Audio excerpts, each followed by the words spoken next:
Tarachand classes. आज के video में बात करेंगे लोकतंत्र के आयाम। इम्पॉर्टेंट टॉपिक है ये। आप इसको इस तरीके से पढ़ सकते हो, लोकतंत्र के प्रकार बताइए। ये हमारे एग्ज़ाम में कई बार आता भी है ये टॉपिक। तो चलिए इसको स्टार्ट करते हैं। लोकतंत्र के आयाम 3 हैं: प्रक्रियात्मक, न्यूनतम लोकतंत्र और वास्तविक या अधिकतम लोकतंत्र। ये 3 नाम हैं, एग्ज़ाम में कई बार आया हुआ है टॉपिक है। तो चलिए इसको स्टार्ट करते हैं। प्रक्रियात्मक लोकतंत्र वह रूप है जिसमें लोकतंत्र को केवल कुछ औपचारिक प्रक्रिया जैसे चुनाव, बहुमत और संवैधानिक संस्था के रूप में संचालन सीमित कर दिया जाता है। यानी कि सिर्फ इलेक्शन कराना है, ठीक है, बस यही मेन उद्देश्य होता है इसके अंदर प्रक्रियात्मक लोकतंत्र, यानी इलेक्शन चलता रहे। इस दृष्टिकोण में लोकतंत्र का मूल्यांकन इस आधार पर किया जाता है कि क्या चुनाव हो रहे हैं, क्या संसद, क्या सरकारें बदल रही हैं। बस इलेक्शन, चुनाव होना चाहिए, बस क्या ऑब्जेक्टिव है, क्या है, डजेंट मैटर। क्या फ़ायदा हो रहा है उस इलेक्शन से, नहीं, इलेक्शन हो जाना चाहिए। शासन की वह प्रणाली जहां लोकतंत्र प्रक्रिया और संस्थाओं का औपचारिक रूप से पालन किया जाता है। नियमित चुनाव, यानी समय पर स्वतंत्र और निष्पक्ष चुनाव होने चाहिए। मतलब एक तरह का सिस्टम है कि चुनाव की प्रक्रिया सही तरीके से चले। बस बहुदलीय व्यवस्था, विभिन्न राजनीतिक पार्टी को चुनाव में भाग लेने की स्वतंत्रता होनी चाहिए। संविधान का शासन उसके अनुसार, और मतदान की भागीदारी, यानी सभी को वोट देने का अधिकार होना चाहिए। ये एग्जाम्पल हैं कहाँ कहाँ पर ये प्रणाली चालू है। जैसे कुछ अफ्रीका, एशिया देशों में केवल चुनाव होते हैं लेकिन नागरिक अधिकार, न्यायपालिका की स्वतंत्रता और प्रेस की आज़ादी नहीं होती, फिर भी प्रक्रियात्मक लोकतंत्र कहलाते हैं। ठीक है, अगर इसका एग्जाम्पल समझा जाए तो नॉर्थ कोरिया का भी एग्जाम्पल है, जब उसने वोटिंग करवा दी थी, पूरे 100% वोट पड़े थे उसको। चलो, इसकी सीमाएं भी हैं। ये दृष्टिकोण लोकतंत्र को केवल संस्थागत संरचना तक सीमित कर देता है। इसमें यह स्पष्ट नहीं होता कि क्या जनता को वास्तविक अधिकार, समानता, न्याय मिल पा रहा है या नहीं। एग्जाम्पल के लिए दक्षिण अफ्रीका में रंगभेद काल में औपचारिक चुनाव हुए थे, लेकिन मतलब अलग अलग बांटते, काले गोरे अलग कर दिए, जो भी है, मतलब सोल्यूशन नहीं निकला। इलेक्शन तो हो गया लेकिन सोल्यूशन नहीं निकला।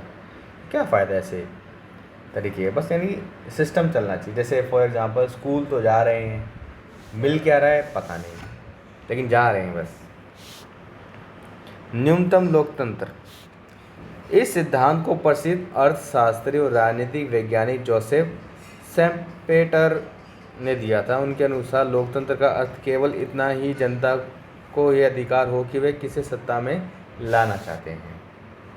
ठीक है, मतलब इनके अनुसार सिर्फ इतना राइट दिया जाए कि पीपल के पास, मतलब लोगों के पास इतना अधिकार होना चाहिए कि वो किसको सत्ता में लाएं, बस उससे ज़्यादा नहीं। क्या करें डजेंट मैटर। हम इस व्यक्ति को शासन, राजनीति व्यवस्था में लाना चाहते हैं, वो कैसे करेगा वो तरीका नहीं बनाना, हम इसको बस पॉलिटिक्स में शामिल कराना चाहते हैं, जो भी हो जाए। अब इसकी जो है कुछ विशेषताएं, चलो देखो, पढ़ते हैं, समझ आएगा आपको। चुनाव आधारित शासन, लोगों को प्रतिनिधियों को चुनने का अधिकार होता है लेकिन नीति बनाने का नहीं। इसमें सिर्फ बंदा चुन लिया है, वो क्या पॉलिसी बनाएगा नहीं। जैसे होता है ना, किसी बंदे को राजनीति में जानबूझ के लाना है, लेकिन पॉलिसी मेकिंग में उसे शामिल नहीं कराते, तो ये गलत बात है ना। ये तो शामिल तो हो गए हो, करोगे क्या। प्रतिस्पर्धात्मक राजनीति, यानी विभिन्न दलों और नेताओं के बीच प्रतिस्पर्धा, सत्ता परिवर्तन की संभावना इसके अंदर हो जाती है। इसका उदाहरण भी है 1977 में, जब पहली बार सत्ता परिवर्तन, देश में पहली बार केंद्र की सत्ता में परिवर्तन हुआ था, जब लोगों ने कहा था कि हमें कांग्रेस को हटाना है जैसे तैसे करके, बस हमें नहीं, मतलब कांग्रेस पार्टी हटनी चाहिए। तो 1977 के बाद पहली बार गैर सरकारी सरकार सत्ता में आई थी, जो कि जनता पार्टी थी। लेकिन सिर्फ सत्ता में आ गई, अब पॉलिसी मेकिंग कैसे करा जाए, कैसे बनाया जाए, वो सब नहीं पता था। सिर्फ यही ऑब्जेक्टिव था कि कांग्रेस पार्टी को हटाना है। कांग्रेस पार्टी तो हट गई थी, हरा दिया पब्लिक ने जैसे तैसे करके। लेकिन जब जनता पार्टी आए तो इसकी आपस में ही लड़ाई झगड़ा हो गया, इसके आगे चल के इसका भी विघटन हो गया, फिर आगे चल के बीजेपी सरकार बनी। समझ पा रहे होगे कहने का मतलब।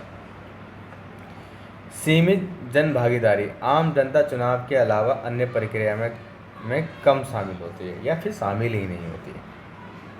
अब इसकी सीमाएं क्या हैं। यह दृष्टिकोण लोकतंत्र की गहराई को नहीं छूता, क्योंकि लोकतंत्र के सारे आयाम पूरे ही नहीं होते इसके अंदर। ये सामाजिक, आर्थिक, सांस्कृतिक न्याय की बात नहीं करता, सिर्फ सत्ता में अपना कैंडिडेट उतारने की बात या सत्ता परिवर्तन की बात करता है। इसमें न्यायपालिका, मीडिया, स्वतंत्रता, मानव अधिकार की कोई चर्चा नहीं होती। ऑब्वियसली बात है कि होगी भी नहीं।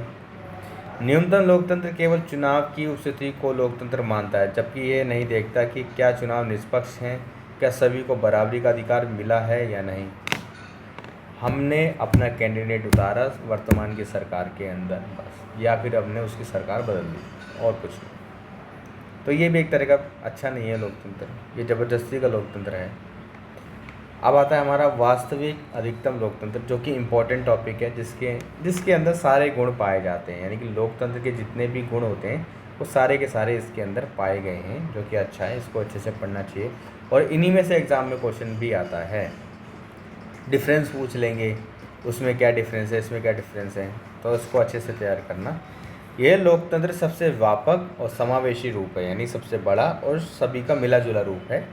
इसमें केवल चुनाव नहीं बल्कि ये देखा जाता है कि नागरिकों को सामाजिक, आर्थिक, राजनीतिक, सांस्कृतिक अधिकार वास्तव में प्राप्त हैं या नहीं।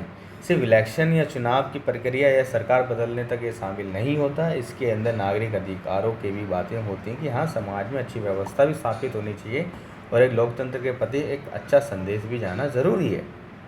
यह दृष्टिकोण लोकतंत्र को मात्र एक प्रक्रिया नहीं बल्कि जनजीवन में न्याय, समानता, स्वतंत्रता, गरिमा की भी महत्वपूर्ण योगदान निभाता है। अब इसकी विशेषता तो आप समझ ही गए होंगे। समान अधिकार, सभी को किसी भी जाति, धर्म, लिंग के नाम पे भेदभाव नहीं होना चाहिए। सांस्कृतिक बहुलता, यानी किसी भी समुदाय का व्यक्ति हो उसका सम्मान किया जाएगा। आर्थिक समानता, यानी कि जो भी संसाधन मौजूद हैं, जो भी रोज़गार उत्पन्न होगा, जो भी संसाधन है उसका अच्छे से इस्तेमाल करना चाहिए ताकि हर व्यक्ति को इसका लाभ मिल सके। शिक्षा और स्वास्थ्य की गारंटी इसके अंदर पूरी दी जाती है। बुनियादी सेवाओं की सार्वभौमिकता उपलब्ध रहेगी। सक्रिय जन भागीदारी, जनता नीतियों में भाग ले और जागरूक हो और सरकार से जवाबदेही की मांग होती है। और आज भी देख लो, हमारे देश में अगर इलेक्शन होता है, अगर वो अपने इलेक्शन एजेंडा के अंदर जो भी बातें शामिल करते हैं, इलेक्शन ख़त्म होने के बाद जैसी कोई सरकार नई पार्टी आती है तो शुरू के 1 या 2 महीने बाद उनसे उनके जो चुनावी वादे किए जाते हैं उनसे वो सवाल करे जाते हैं कि भाई साहब, आपने जब इलेक्शन हुआ था तो आपने ये कहा था हम ये देंगे वो देंगे, कहाँ गई वो चीज़ें, कब करोगे, क्या है, कार्य प्रगति पे है नहीं है, ये सारी बातें करी जाती हैं। अब इसके उदाहरण हैं हमारे, आप इसको पढ़ सकते हो।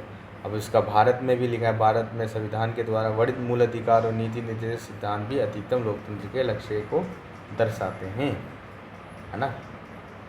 इसका महत्व क्या है? लोकतंत्र को सचिव और जनता के अनुकूल बनाता है। सत्ता और नागरिक के बीच एक वास्तविक संबंध स्थापित करेगा। अल्पसंख्यक, जिसकी अभी तक बात ही नहीं हो रही थी, उनके ऊपर भी इसमें ध्यान दिया जाता है।